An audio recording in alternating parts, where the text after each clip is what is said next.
तो दोस्तों आज हम आरआरबी एनटीपीसी 2025 में पूछे गए सभी क्वेश्चंस कंप्लीट करने वाले हैं। यहाँ पर हम जितने भी questions RRB NTPC graduate level में आए हुए थे और वो भी प्राचीन भारत और मध्यकालीन भारत के, इन सभी क्वेश्चन को हम देखेंगे और केवल हम क्वेश्चन देखेंगे और साथ में आंसर देखेंगे, मतलब कोई ऑप्शन नहीं। इससे क्या होगा, जिसका भी एग्जाम 16 मार्च से स्टार्ट होने वाले जो एग्जाम होने वाला है और आपका अगर आरआरबी एनटीपीसी एग्जाम है तो आपको एक चीज अंदाजा लग जाएगा कि कौन से क्वेश्चन, किस टाइप के क्वेश्चन आपके आरआरबी एनटीपीसी में आपको देखने को मिलेंगे। साथ में यहाँ पर आपके दिमाग में, आपके सबकॉन्शियस माइंड में कुछ आंसर और कुछ ऐसे क्वेश्चंस जो कि टफ कैटेगरी में आते थे, वो क्वेश्चन के आंसर आपके दिमाग में क्या हो जाएंगे, फिट हो जाएंगे। इससे आपको फायदा होगा। अगर आपके एग्जाम हॉल में ऐसे क्वेश्चन रिपीट होते हैं तो आपको सीधे सीधे ऐसे क्वेश्चन में फायदा आएगा। तो इस वीडियो में हम क्या क्या देखने वाले हैं, इस वीडियो में हम देखेंगे इंडस वैली सिविलाइजेशन से 19 क्वेश्चंस जो कि आरआरबी एनटीपीसी 2025 में पूछे गए थे वो, मौर्य साम्राज्य और बौद्ध जैन धर्म से जो क्वेश्चन आए थे वो, प्लस पोस्ट मौर्यन या फिर मौर्योत्तर काल और विदेशी आक्रमण से जो क्वेश्चन थे, ये हम यहाँ पर कंप्लीट करने वाले हैं। अगर टोटल क्वेश्चंस की बात करें तो 104 क्वेश्चन इस पीडीएफ में मैंने डाले हुए हैं। तो यहाँ पर हम ये दो पार्ट में करेंगे। इसमें पहले पार्ट में हमारा ये 3 सब्जेक्ट के क्वेश्चंस करेंगे और 3 टॉपिक के जो क्वेश्चंस हैं उनको हम अगले वीडियो में करेंगे, जिससे आपका वीडियो लंबा नहीं होगा। कोशिश करूंगा मैं कि बहुत जल्द ये सारे क्वेश्चंस मैं आपको प्रोवाइड कर दूं। इसके बाद हम मॉडर्न हिस्ट्री से सबसे ज्यादा क्वेश्चन बने थे आरआरबी एनटीपीसी में, तो आरआरबी एनटीपीसी के जितने भी क्वेश्चन मॉडर्न हिस्ट्री से आए थे वो भी एक वीडियो में, एक या दो वीडियो में मैं क्या कर दूंगा, कंप्लीट कर दूंगा। तो आपके मोस्ट इंपोर्टेंट ऐसे क्वेश्चंस जो बहुत ही खतरनाक लेवल के एनटीपीसी 2025 में पूछे गए थे वो कंप्लीट हो जाएंगे। तो बिना कोई देरी की सबसे पहले मैं आपको यहाँ पर पहले क्वेश्चन पर लेकर चलता हूँ। यहाँ पर क्वेश्चन आया था, मोहनजोदाड़ो में मिली दाढ़ी वाले व्यक्ति की मूर्ति किस सामग्री से बनी है? तो इसका सही आंसर है स्टोन, पत्थर से बनी है। अब आपको क्या करना है, सबसे पहले तो सब्सक्राइब कर लेना है पूरा कागज यूपीएससी को, क्योंकि जितने भी वीडियोस आगे आने वाले हैं तो 16 मार्च से जो एनटीपीसी होने वाला है उसमें आपको बहुत मदद मिलने वाली है। बिल्कुल भी अब हम फालतू बात नहीं करेंगे, केवल क्वेश्चन और आंसर आपको बार बार अपने दिमाग में रिकॉल करना है। एक और मैं आपको टिप दे दूं, जब भी कहीं से ईयर कोई क्वेश्चन आए जिनमें कि सन पूछा जाए तो वो आपको एक पेज में कहीं पर लिखते जाना है और एग्जाम के एक दिन पहले या फिर एग्जाम के जस्ट पहले वो चीजें आपको लिख के जानी है। यहाँ से क्वेश्चन रिपीट होते हैं, ठीक है। दूसरा क्वेश्चन देखिए, सिंधु घाटी सभ्यता में किस स्थल पर बड़ी संख्या में टेराकोटा के खिलौने मिले हैं? तो इसका सही आंसर है मोहनजोदाड़ो। अगला क्वेश्चन, हड़प्पा की सभ्यता, हड़प्पा की मोहरम मुख्य रूप से निम्नलिखित में से किससे बनी थी? तो ये बनी थी स्टेटाइट से बनी थी। ठीक है, स्टेटाइट क्या है, एक प्रकार की सेल खड़ी क्या है, एक पत्थर की एक प्रकृति है जो कि, या फिर पत्थर है जिसे हम सेल खड़ी भी बोलते हैं, ठीक है। तो ये आपको याद रहना है। अगले क्वेश्चन में, सिंधु घाटी सभ्यता में कपास की खेती का सबसे पहला प्रमाण किस स्थल से मिलता है? तो इसका सही आंसर है मेहरगढ़।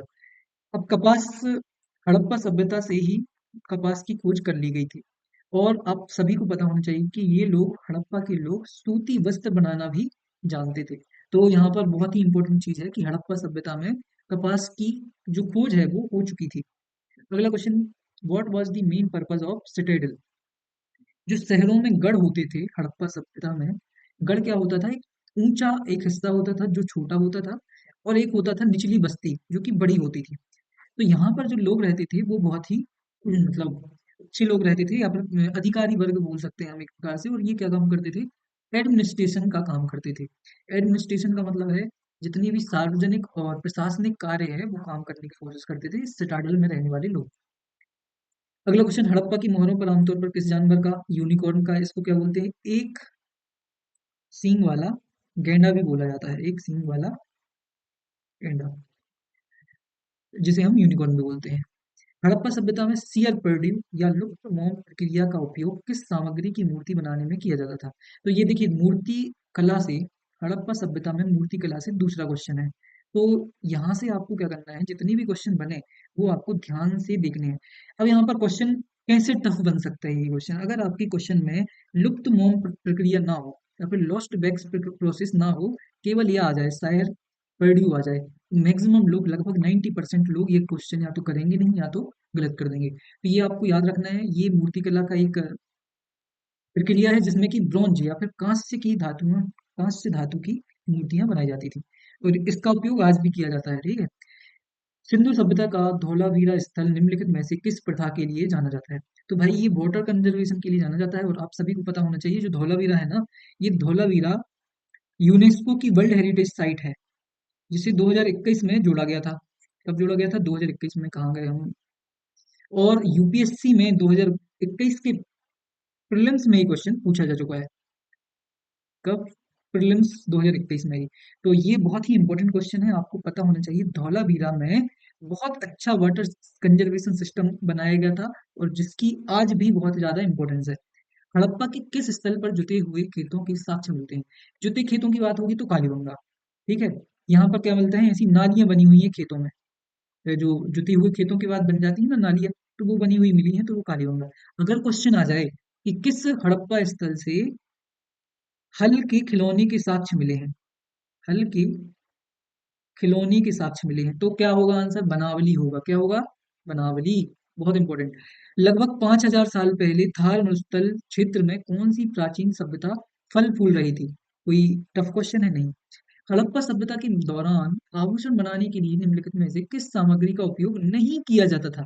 तो यहाँ पर डायमंड का उपयोग नहीं होता था, और कुछ और किस धातु का उपयोग नहीं होता था? यहाँ पर लोहे धातु का भी कोई साक्ष्य नहीं मिलते हैं। इसका मतलब हड़प्पा सभ्यता में लोहा नहीं था। तो ये बहुत इंपॉर्टेंट चीज है जो आपको याद रहनी चाहिए। हड़प्पा में व्यापारिक संबंध कहाँ पर तक विस्तृत थे? तो मेसोपोटामिया तक थे। अगला क्वेश्चन देखिए, हड़प्पा द्वारा मुख्य रूप से किस प्रकार के औजारों का उपयोग किया जाता था? तो इसका सही आंसर ब्रॉन्ज टूल, या फिर इसे मैं बोलूं हिंदी में तो कांस्य से बने हथियार, कांस्य से बने औजारों का उपयोग किया जाता था। अगला क्वेश्चन देखिए, सिंधु घाटी सभ्यता का विकास लगभग कब हुआ था? तो इसका विकास मैंने बोला था ना, क्या करना है आपको? एक पेज लेना है, जितनी भी सन आए यहाँ पर, जितनी भी ईयर आए, उस पेज में आपको लिख लेना है उनको, सारे के सारे ईयर। मैं आपको एक एग्जांपल देता हूँ। मेरी शिफ्ट में 16 जून को हुआ था मेरा एग्जाम 2025 में, और एक क्वेश्चन आया था जो शायद आपको आगे मिलेगा। वो अशोक से संबंधित एक सन था, और मैं वो क्वेश्चन स्किप करके आया था। लेकिन अगर मैंने उत्तर दिया होता तो मैं, मेरी जो रैंक थी ना वो कई हजार लोगों से आगे हो जाती। तो एक एक क्वेश्चन का बहुत ही ज्यादा इंपॉर्टेंस है आरआरबी एनटीपीसी में। तो आपको हमेशा ध्यान रखना है कि कोई भी क्वेश्चन आपको स्किप नहीं करना है, और ऐसे क्वेश्चन तो कभी भी स्किप नहीं करने हैं। ठीक है। तो सन लिखते जाइए, और एग्जाम के एक दिन पहले पूरे सन पढ़ के जाने हैं आपको। सिंधु घाटी सभ्यता के दौरान लोथल के लिए महत्वपूर्ण था। किसके लिए महत्वपूर्ण था भाई? मैरीटाइम ट्रेड के लिए। अब क्वेश्चन ये भी बन सकता है, लोथल से हमें किसके साक्ष्य मिलते हैं? तो हमें वहां से गोदीवाड़ा के साक्ष्य मिलते हैं। किसके मिलते हैं? गोदीवाड़ा। ठीक है। चलते हैं अगले क्वेश्चन पर। हड़प्पा नगर नियोजन की एक अनूठी विशेषता क्या थी? तो यहाँ पर ग्रिड पैटर्न पाया जाता है। ग्रिड कैसा? ग्रिड। ग्रिड का मतलब क्या होता है कि यहाँ पर जो सड़कें हैं वो पैरेलल पाई जाती हैं और लंबवत एक दूसरे को काटती हैं। तो ये ग्रिड एक जालनुमा आकृति बनती है, इसलिए इसको ग्रिड पैटर्न कहा जाता है। सिंधु सभ्यता की प्रसिद्ध नर्तकी की मूर्ति बनवाने के लिए किस धातु का या फिर किस सामग्री का प्रयोग किया गया था? तीसरा क्वेश्चन। कहाँ से? मूर्ति कला से। तीसरा ही है ना। तो मूर्ति कला बहुत इंपॉर्टेंट है। कब की? हड़प्पा काल की। क्वेश्चन देखिए, the great bath is located in, विशाल स्नानागार कहाँ पर? मोहनजोदाड़ो में। कहाँ पर है? मोहनजोदाड़ो में। तो ये आपको याद रखना है, मोहनजोदाड़ो में विशाल स्नानागार स्थित है। मोहनजोदाड़ो से एक चीज के और साक्ष्य मिलते हैं, अभी मैंने बताया था टेराकोटा। पहला ही क्वेश्चन था हमारा, पहला या दूसरा। फिर मोहनजोदाड़ो की खोज किसने की थी? ये जल्दी से कमेंट करके बताओ आप। मोहनजोदाड़ो की खोज किसने की थी? कमेंट करके बताओ, जल्दी से कमेंट करो। Which river is associated with Mohenjodaro site? तो मोहनजोदाड़ो से किस नदी के किनारे थी? तो भाई ये सिंधु नदी के तट पर स्थित था। अब अगर आपको क्वेश्चन आ जाए कि हड़प्पा नगर, हड़प्पा शहर किस नदी के तट पर था, तो मैक्सिमम लोग इस क्वेश्चन को गलत कर देंगे, क्योंकि इसका सही आंसर है रावी। क्या है? रावी, ना कि सिंधु। तो हड़प्पा शहर किस नदी के तट पे है? रावी। जबकि मोहनजोदाड़ो किस नदी पर है? सिंधु नदी के तट पर है। अब ऐसे ही आपको क्वेश्चन आ सकता है कि लोथल शहर किस नदी के तट पर है? तो लोथल है भोगवा नदी के तट पर। किस पर? भोगवा नदी के तट पर। अगला क्वेश्चन, व्हाट डज धम्म, अब ये अब हमारा सेकंड क्वेश्चन, जो सेकंड टॉपिक है, मौर्य साम्राज्य और बौद्ध जैन धर्म, इसके क्वेश्चन शुरू होते हैं यहाँ पर। What does dhamma meaning? Dhamma का मुख्य अर्थ क्या था? धम्म का मुख्य अर्थ था मोरल लॉ। इसका मतलब हिंदी में होगा नैतिक, नैतिक कानून। तो ये बहुत इंपॉर्टेंट है, आपको पता होना चाहिए। धम्म का मतलब क्या था? धम्म का मतलब धर्म से नहीं था। धम्म का मतलब धार्मिक लॉ नहीं था, धार्मिक कानून नहीं था, उसका मतलब था नैतिक कानून। क्या था? नैतिक कानून। बहुत इंपॉर्टेंट अच्छा क्वेश्चन था ये। अशोक के बाद सिंहासन पर कौन बैठा? अशोक के बाद सिंहासन पर कौन बैठा था? दशरथ बैठा था। कौन? राजा दशरथ। अब ये राम जी के पिता नहीं थे, नहीं तो कई लोग कंफ्यूज हो जाएं। अशोक के बाद सिंहासन पर कौन बैठा? दशरथ नाम था उसका। क्योंकि मैक्सिमम लोगों को अशोक के उत्तराधिकारी का नाम ही पता नहीं है, मैक्सिमम लोगों को, आपको भी नहीं पता होगा। 110% मैं बोल सकता हूँ कि 90% लोगों को इसका सही आंसर पता नहीं होगा, और मैक्सिमम लोग ये क्वेश्चन गलत करेंगे। तो प्लीज, अगर आपका कोई बेस्ट फ्रेंड है, कोई दोस्त है जिसको आप चाहते हैं जो तैयारी कर रहा है आरआरबी एनटीपीसी की, तो उनके साथ भी ये वीडियो शेयर करिए, क्योंकि आपके साथ आपके दोस्तों का भी एग्जाम क्लियर होना चाहिए। तो तभी मजा आएगा ना कंपटीशन, तभी आपको फील होगा। निम्नलिखित में से कौन सा स्तूप उस स्थान को चिन्हित करता है जहां बुद्ध ने अपना पहला उपदेश दिया था? तो धार्मिक स्तूप। अब क्वेश्चन अगर ये 12th लेवल एनटीपीसी में पूछा जाता या फिर ग्रुप डी में पूछा जाता, तो इस क्वेश्चन में ये लोग पूछते कि बताइए, जो गौतम बुद्ध थे उन्होंने अपना पहला उपदेश कहाँ पर दिया था? ये सबसे इजी क्वेश्चन है और ये लगभग सभी लोगों को पता रहता है। तो ये 12th लेवल और ग्रुप डी लेवल का क्वेश्चन बन जाता है। लेकिन जब ये क्वेश्चन ग्रेजुएट लेवल में आता है, तो यहाँ पर ये लोग क्या पूछ रहे हैं? उस स्तूप का नाम बताओ। और सारनाथ तो आप सभी को पता होगा कि सारनाथ में पहला उपदेश दिया था, लेकिन धम्मिक स्तूप किसी को पता नहीं होगा, या फिर 10% से भी कम लोगों को पता होगा। तो बस आपको उन 10% लोगों में आना है। तो बस इसका सही आंसर धम्मिक होगा। तो याद रखना है, दिमाग में घुसा लीजिए, बार बार रिकॉल करिए। कहीं पर अगर कोई टफ फैक्ट मिलता है तो उसको कहीं पर एक पेज पर लिखते जाइए। अब यहाँ पर प्रदिष्टि शब्द का उपयोग किस प्रकार के अधिकारियों के लिए किया जाता था?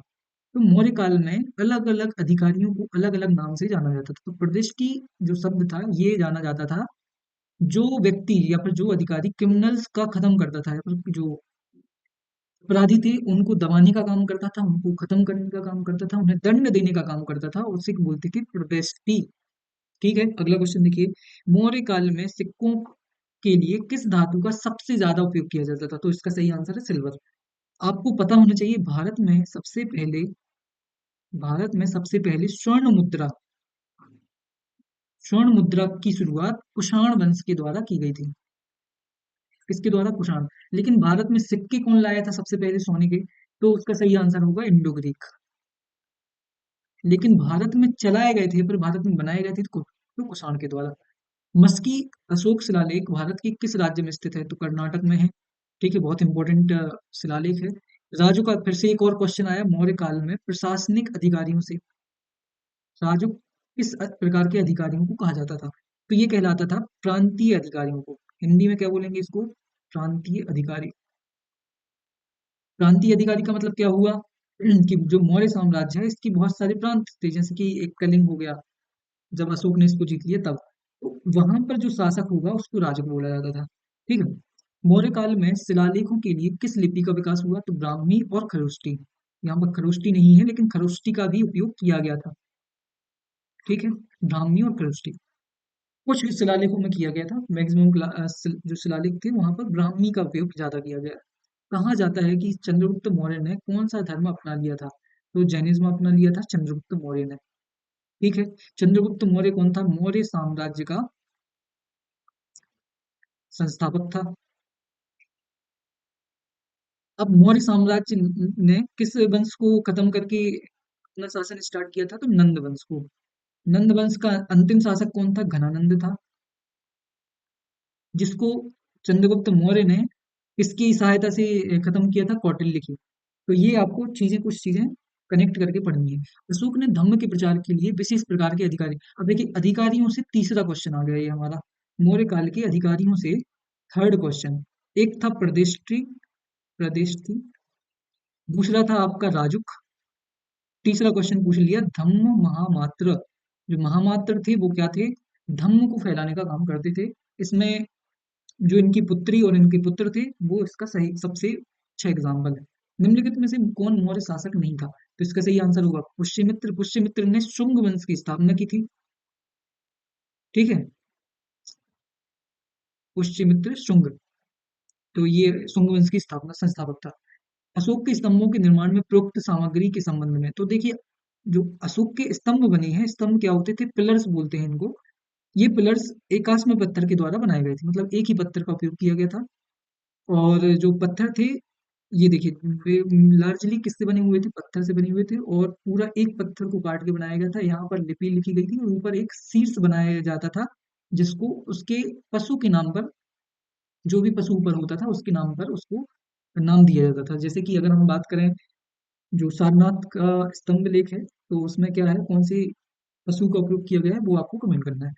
अशोक के बौद्ध धर्म अपनाने से पहले कलिंग का युद्ध किस वर्ष लड़ा गया? ये मेरी शिफ्ट में क्वेश्चन पूछा गया था, मैंने जैसा कि पहले ही बताया। यहाँ पे क्वेश्चन था, अशोक के बौद्ध धर्म अपनाने से पहले कलिंग का युद्ध किस वर्ष लड़ा था? कलिंग युद्ध। और ये मैंने स्किप किया था, ये मेरी सबसे बड़ी गलती है, लेकिन फिर भी मेरा एग्जाम क्लियर हो गया था। अगर ऐसे क्वेश्चन हम कर लेते हैं तो हमें फायदा होता है। जल्दी से इसको लिख लीजिए कहीं पे, 261 बीसी याद रखना है आपको। और ये भी याद रखना है कि अशोक किस वर्ष किस वर्ष राजा बना। तो ये दोनों आपको चीजें लिख लेनी है, ये सर्च कर लीजिए जल्दी से, अशोक किस वर्ष शासक बना था और किस वर्ष उसने अशोक ने कलिंग का युद्ध लड़ा था। जल्दी से लिख लीजिए इसको कहीं पर। और अगले क्वेश्चन चलते हैं, के अवशेष निम्नलिखित में से किस बौद्ध वास्तुकला के अंदर पाए जाते हैं? स्तूपा के अंदर पाए जाते हैं। चंद्रगुप्त के बाद निम्नलिखित में से कौन सा शासक 297 और 273 ईसा पूर्व के बीच शासन किया? बहुत ही इंपॉर्टेंट, मैंने पहले ही बता दिया है आपको कि जितने भी सन ईयर आपको मिले वो आपको लिख लेने हैं। तो यहाँ पे आपको क्या लिखना है? आपको लिखना है कि बिंदुसार का जो टाइम पीरियड है वो कितना है? 297 से 273 ईसा पूर्व। लिख लीजिए कहीं पर ये, ठीक है। अगला question, what was Ashoka's relation to Bindusara? Ashoka का बिंदुसार से क्या संबंध था, सन था? अगला क्वेश्चन, किस मौर्य शासक ने विदेशों में बौद्ध मिशनरी भेजे थे? अशोक ने भेजे थे, श्रीलंका में भेजा था, है ना। चंद्रगुप्त मौर्य ने किसकी सहायता से नंद वंश को उखाड़ फेंका? चाणक्य, पहले ही बता चुका हूं मैं। निम्नलिखित में से किस शासक ने सबसे अधिक संख्या में बौद्ध स्तूपों का निर्माण किया? अशोक। किस ग्रीक राजपूत राजदूत चंद्रगुप्त मौर्य किस ग्रीक राजदूत ने चंद्रगुप्त मौर्य के दरबार का दौरा किया? मेगास्थनीज, ठीक है। चंद्रगुप्त मौर्य के टाइम पे मेगास्थनीज भारत आया। इसने कौन सी बुक लिखी थी? इसने लिखी थी इंडिका, ठीक है, इंडिका ही लिखी थी ना, हाँ। तो किस युद्ध में अशोक ने बौद्ध धर्म अपनाया था? Battle of Kalinga. किसके बाद? कलिंग के युद्ध के बाद। बहुत ही इजी क्वेश्चन, एक ही शिफ्ट में दो क्वेश्चन आए थे अशोक से। ये मेरी ही शिफ्ट का क्वेश्चन है इसलिए मुझे याद है, 16 जून को क्वेश्चन पूछा गया था। और उस दिन दो क्वेश्चन कलिंग से पूछे गए थे, कलिंग युद्ध से। एक तो कलिंग युद्ध कब लड़ा गया था, और दूसरा क्वेश्चन कलिंग युद्ध के बाद बौद्ध धर्म अपनाया गया था। अगला क्वेश्चन देखिए, पेरिप्लस ऑफ द एरिथ्रियन सी, बहुत ही इंपॉर्टेंट क्वेश्चन है। ये बुक जो है, ये किसके द्वारा लिखी गई थी? ये हमेशा पूछा जाता है। और मैं आपको बता दूं, लिख लीजिए दिमाग में कहीं पे घुसेड़ लीजिए कि पेरिप्लस ऑफ द एरिथ्रियन सी का लेखक अज्ञात है। क्या है? अज्ञात है। इसका मतलब किसी को पता ही नहीं कि किसने लिखी थी ये, लेकिन हमारे पास इसके साक्ष्य मौजूद हैं। तो ये क्वेश्चन हमेशा आपको कंफ्यूज करेगा। क्वेश्चन आएगा कि पेरिप्लस ऑफ द एरिथ्रियन सी किसके द्वारा लिखी गई? ऑप्शन में चार ऑप्शन दिए होंगे और एक ऑप्शन दिया होगा इनमें से कोई नहीं। तो आपको हमेशा ये लगाना है, इनमें से कोई नहीं। अब पेरिप्लस ऑफ द एरिथ्रियन सी कब लिखी गई थी? 1 सदी ईसा पूर्व। तो ये बहुत ही इंपॉर्टेंट क्वेश्चन है, आरआरबी एनटीपीसी में पूछा गया है। इवन यूपीएससी ईपीएफओ पीवाईक्यू आप देखिए, उसमें भी ये क्वेश्चन पूछा गया है। यूपीएससी आईएएस में भी क्वेश्चन पूछा गया है। बहुत ही अच्छा इंपॉर्टेंट क्वेश्चन है और एनसीईआरटी इसका सोर्स है। कहाँ पर मिलेगा आपको? ये एनसीईआरटी में मिलेगा। चंद्रगुप्त मौर्य द्वारा, सॉरी, चंद्रगुप्त द्वितीय द्वारा, द्वितीय की जब भी बात होगी तो ये गुप्त साम्राज्य पे आ जाएंगे हम, द्वारा पराजित शक क्षत्रप राजा कौन था? तो ये क्वेश्चन किसी को याद नहीं होते, और ये बहुत ही टफेस्ट क्वेश्चंस की श्रेणी में आते हैं। मतलब ये सबसे टफ क्वेश्चन है कि जब आपसे पूछा जाता है कि किस शक राजा को चंद्रगुप्त द्वितीय के द्वारा हराया गया था, तो उसका आंसर होगा रुद्रसेन द्वितीय। रुद्रसेन द्वितीय, रुद्रसेन द्वितीय, बार बार अपने दिमाग में बोलिए, आपके सबकॉन्शियस माइंड में ये क्वेश्चन का आंसर घुस जाना चाहिए। अगला क्वेश्चन देखिए, अब हम कहाँ पर आ गए हैं? हम आ गए हैं पोस्ट मौर्य, उत्तर मौर्यकाल और विदेशी आक्रमण पे। और ये हमारा आज के टॉपिक का आखिरी टॉपिक है। इसका मतलब इसके बाद हम अगले वीडियो में पूरे क्वेश्चंस कंप्लीट करेंगे। भारत में, अभी तो ये करेंगे ही, भारत में प्रवेश करने के लिए पहले शकों को किस आदिवासी समूह ने हराया था? तो भारत में जो शक शासक थे उनको हराया था कुषाणों ने। किसने? कुषाणों ने। और इन कुषाणों की जो जनजाति का नाम था उसको बोलते हैं यूची। आपको बस ये याद रखना है, यूची। इसको कैसे बोलते हैं? यू हिंदी में जब लिखते हैं तो इसको यू बोलते हैं, और ची मतलब कि चीज। तो ये आपको याद रखना है। कुषाण किस आदिवासी समूह से संबंधित थे? यूची से। इन्होंने किसको हराया था? सभी को हराया था। तख्त ए वाई, सबसे टफेस्ट क्वेश्चन है ये किसी को पता नहीं होता। तख्त ए वाई शिलालेख किस पार्थियन शासक को संदर्भित करता है? तो गोंडो फर्निस। ये बहुत ही टफ क्वेश्चन है। गोंडो फर्निस कौन था? ये एक पार्थियन राजा था। कौन था? पार्थियन राजा। भारत में 4 आक्रमणकारी देश आते हैं इस काल में। पहला था इंडो ग्रीक, दूसरा था पार्थियन, तीसरा था शक, चौथा था कुषाण। ये 4 आक्रमणकारी राजा थे या फिर वंश थे जो कि भारत में आक्रमण करते हैं मौर्य काल के बाद में। तो ये आपको चारों के नाम याद होने चाहिए। इनका सीक्वेंस एक देख लेना एक बार आप, इनका सही सीक्वेंस क्या है। और जो तख्त ए बाई शिलालेख है इसका संबंध गोंडो फर्निस से है। तख्त, ये देखिए इसी क्वेश्चन को अलग अलग प्रकार से 2 बार पूछा गया है। तख्त ए वाई शिलालेख किस क्षेत्र से संबंधित है? तो गांधार से। गांधार कहाँ पे है? जहाँ पे तक्षशिला है आज के टाइम पे, वहां पर पाया जाता है। और ये कहाँ पर है? पाकिस्तान में स्थित है। पाकिस्तान या फिर अफगानिस्तान की सीमा पर स्थित है। विच डायनेस्टी रिप्लेस द सुंग? इन मतलब सुंग वंश की जगह किस वंश ने ली? तो कण्व ने ली। ठीक है, कण्व ने ली। तो ये भी आपको पता होना चाहिए। द्विभाषी सिक्के किसके द्वारा शुरू किए गए थे? तो डेमेट्रियस। Toughest question. जो भी मैं टफ बोल रहा हूँ मतलब बहुत टफ है, क्योंकि ये क्वेश्चन सबको याद नहीं होते हैं। तो ये आपको दिमाग में घुसे लेने हैं, घुसा लेने हैं, या तो कहीं पर लिख लेने हैं, जिससे अगर आपके वीडियो में या फिर आपकी क्वेश्चन पेपर में, आपकी शिफ्ट में ऐसे क्वेश्चन आते हैं तो आप इसको इजीली सही कर सकें। अब देखिए डेमेट्रियस से 2 क्वेश्चन पूछे गए। ये 9 जून को पूछा गया था। तो उसी का एक और दूसरा क्वेश्चन पूछा गया है। इसमें डेमेट्रियस से ही क्वेश्चन पूछे। डेमेट्रियस एक बैक्ट्रियन ग्रीक राजा था, और ये संघर्ष इसका किसके साथ संघर्ष हुआ? तो पुष्यमित्र शुंग के साथ संघर्ष हुआ। तो ये देखिए कितना इंपॉर्टेंट क्वेश्चन है। दोनों ही बहुत ही इंपॉर्टेंट क्वेश्चन है, रट लीजिए, दोनों ही टफ की श्रेणी में है। ठीक है, अगला क्वेश्चन देखिए। मौर्योत्तर साम्राज्य के दौरान आंतरिक व्यापार मार्ग उत्तरापथ किसको जोड़ता था? तो यहाँ पर पूछा गया है कि भाई उत्तरापथ किसको कहा जाता था? उत्तरी और पूर्वी भारत को, जो हमारा उत्तरी भारत है और पूर्वी भारत को ऐसे जोड़ने वाला जो पथ था उसको बोलते थे उत्तरापथ। अब यहाँ पर एक मैं एक्स्ट्रा क्वेश्चन आपको पूछ रहा हूँ। एमपीएसआई मेंस में, एमपीएसआई प्रीलिम्स में ये क्वेश्चन पूछा गया था, अभी जो 1 जनवरी में हुआ है, 16 से 21 जनवरी के बीच में।